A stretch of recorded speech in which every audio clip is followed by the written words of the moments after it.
আসসালামু আলাইকুম, কি অবস্থা সবার? আমি টুটুল আসির সাথে and you are watching Hablo programmer. C programming full কোর্সের আজকের এই প্রবলেম সলভিং ভিডিওতে আপনাদের সবাইকে স্বাগতম। গত ভিডিওতে কিন্তু আমরা সেম প্রবলেমটাই করছিলাম, কিন্তু ইফ এলস ল্যাডারের মাধ্যমে এই প্রবলেমটা সলভ করছি। সেটা হচ্ছে 3টা নম্বরের মধ্যে সবথেকে বড় সংখ্যা ফাইন্ড আউট করছি। আজকেও আমরা সেম প্রবলেমটাই করব, কিন্তু আজকে আমরা ইউজ করব নেস্টেড ইফ এলস স্টেটমেন্ট। আমি যখনই এই কথাটা বললাম যে নেস্টেড ইফ এলস, তখনই কিন্তু আপনার বুঝে যাওয়ার কথা, যদি আপনি আমাদের প্রিভিয়াস ভিডিওগুলো দেখে থাকেন তাহলে আপনি অবশ্যই জানবেন যে নেস্টেড ইফ এলস কী জিনিস। যদি না জানেন তাহলে আমাদের ইফ এলস স্টেটমেন্টের ভিডিওটা আপনি আবার দেখে আসতে পারেন। নেস্টেড ইফ এলস হচ্ছে আমাদের ইফ এলসের মধ্যে আবার ইফ এলস, সেটাকে আমরা নেস্টেড ইফ এলস বলে থাকি। সো বেশি কথা না বাড়িয়ে শুরু করছি আমাদের আজকের video.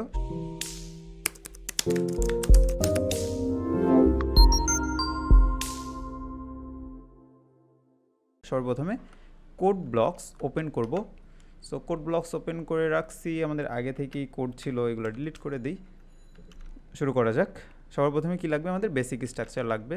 So control J click করে আমাদের স্নিপিট এখানে অ্যাক্টিভেট করে নিলাম। 3টা নাম্বার যেহেতু ইনপুট নিতে হবে কিবোর্ড থেকে, সেহেতু আমাদের ইন্টিজার নাম্বার যেহেতু টাইপ, সো ইন্টিজার আমরা টাইপ দিলাম এবং ভেরিয়েবলের নাম n1 n2 অ্যান্ড n3 দিয়ে দিলাম। একসাথে 3টা ভেরিয়েবল বা কন্টেনার আমরা নিলাম। এবার আমরা কনসোলে আমাদের ইউজারকে দেখাবো যে কিছু একটা প্রিন্ট করো। সো প্রিন্টটা ফাংশন দিয়ে আমরা কোটেশনের মধ্যে দিয়ে দিলাম যে এন্টার 3 নাম্বার।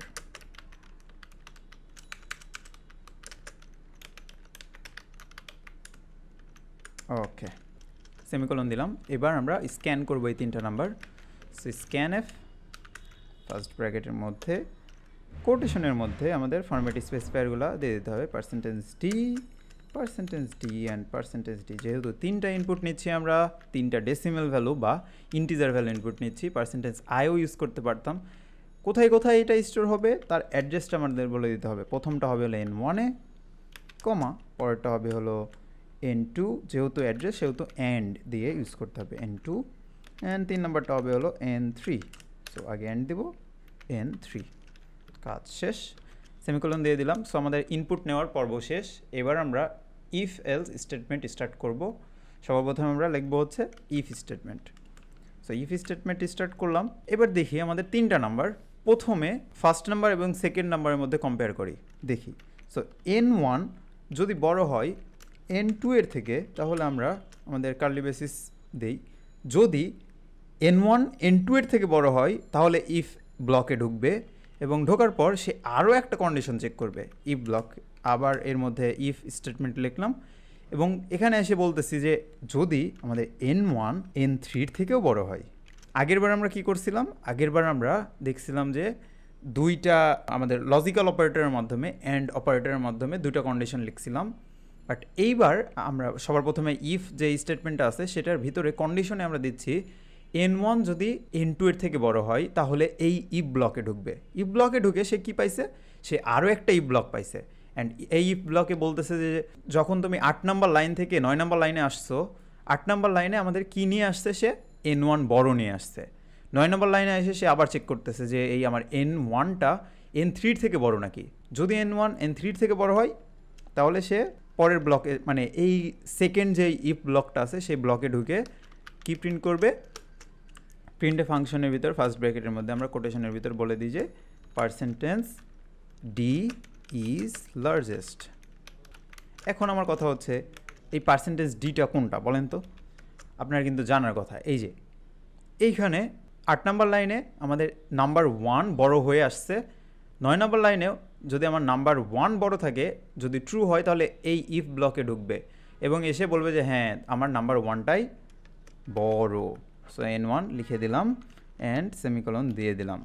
এখন আর একটা বিষয় যে আমাদের এই ইফ যদি, মানে নাম্বার 1 যদি নাম্বার 3 থেকে বড় না হয় তাহলে কি ঘটনা ঘটবে? তাহলে ঘটনা ঘটবে হচ্ছে নাম্বার 3 কিন্তু বড়। তাহলে এখানে এলসের ভিতর আমরা কি দিয়ে দেব?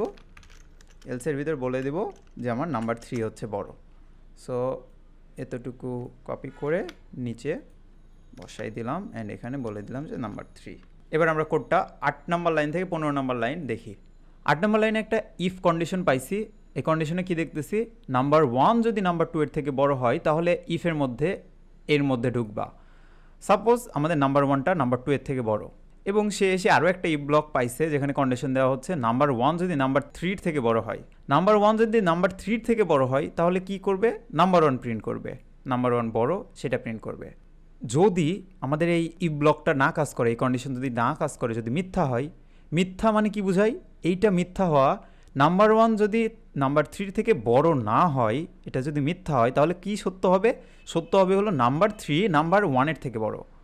এই কারণে আমরা এলসে যেয়ে বলে দিছি যে নাম্বার 3 হচ্ছে নাম্বার 1-এর থেকে বড়। ওকে, আমাদের ইফ ব্লকের কাজ শেষ। এবার আমরা আসবো হলো এলস ব্লকে। সো এলস লিখে দিলাম, কার্লি ব্রেসিসের মধ্যে আমরা আবার আরেকটা নেস্টেড ইফ এলস চালাবো। সো এর মধ্যে আবার ইফ ব্লক দিলাম। এবার দেখি 8 নম্বর লাইনে আমরা কি বলছি, নাম্বার 1 যদি নাম্বার 2 থেকে বড় হয় তাহলে এই ব্লকে ঢুকবে। এইটার এলস মানে কি বোঝায়, নতুবা নাম্বার 2 যদি নাম্বার 1 থেকে বড় হয়। তার মানে আমাদের এই এলসের মধ্যে কি আছে, নাম্বার 2 বড় আছে এই এলসের মধ্যে। সো বিষয়টা দেখি, নাম্বার 2 নাম্বার 1-এর থেকে বড়। এখন আমরা চেক করব নাম্বার 2 কি নাম্বার 3 থেকে বড় নাকি। নাম্বার 3 দিয়ে দিলাম। ওকে, এখন কার্লি ব্রেসেসের মধ্যে আমরা প্রিন্ট করে দিতে পারি, এখানে নাম্বার 2 দিয়ে দিতে পারি। একইভাবে এলস ব্লক দিয়ে কার্লি ব্রেসেসের মধ্যে আমরা এটা প্রিন্ট করে বলে দিতে পারি, এটা যদি না হয় তাহলে নাম্বার 3 হবে হলো বড়। এবার আমরা দেখি এলস ব্লকের জিনিসটা।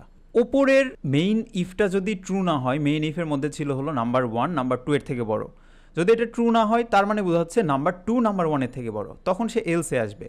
সো এলসে সে এখানে কি কন্ডিশন নিয়ে আসছে, নাম্বার 2 নাম্বার 1-এর থেকে বড়।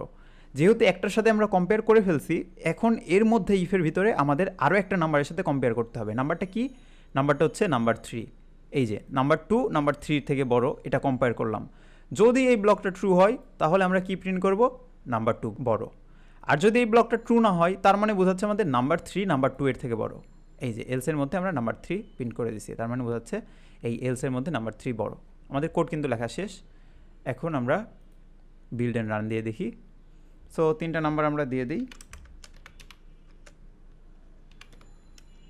এন্টার হিট করলাম, বললো 42 ইজ লার্জেস্ট। 3টা সংখ্যার ভিতর 42 ইজ লার্জেস্ট। আরও একবার দেখি, রান করলাম,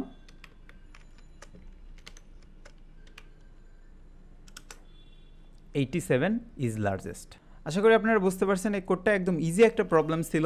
এই টাইপের আরও ধরনের প্রবলেম হতে পারে যে 3টা নাম্বারের মধ্যে সবথেকে ছোট সংখ্যা কোনটা, এটাই তো আমরা লার্জেস্ট নাম্বার দেখলাম, আর আরেকটাই আমরা লোয়েস্ট নাম্বার। সেই জিনিসটা আমি নিজে করব না, এটা আপনাদের টাস্ক থাকবে। এখন আপনাদের টাস্ক থাকবে হচ্ছে এই ভিডিওটা দেখার পর আপনারা আশা করি বুঝতে পারছেন যে লার্জেস্ট নাম্বার কীভাবে প্রিন্ট করে বা ফাইন্ড আউট করে 3টা নাম্বারের মধ্যে। আপনাদের কাজ হবে হচ্ছে 3টা নাম্বারের মধ্যে সবথেকে লোয়েস্ট নাম্বার কোনটা সেই কোডটা করা এবং গ্রুপে পোস্ট করা, এটা আপনাদের হোমওয়ার্ক হিসেবে থাকবে। এবং পাশাপাশি আপনারা গিটহাবে সেই কোডগুলো আপলোড দিবেন, আপলোড দিয়ে কমেন্টে সেই লিঙ্কটা দিয়ে দিবেন। এই হচ্ছে আপনাদের কাজ। এবং আমাদের যতগুলো কোড করা হয় সব কিন্তু গিটহাবে আপলোড দেওয়া থাকে, আপনারা ডেসক্রিপশন থেকে দেখে নিতে পারেন। তো এই ছিল আজকের এই ভিডিওতে। নেক্সট ভিডিওতে আমরা আরও একটা প্রবলেম সলভ করব। Have fun, take a risk.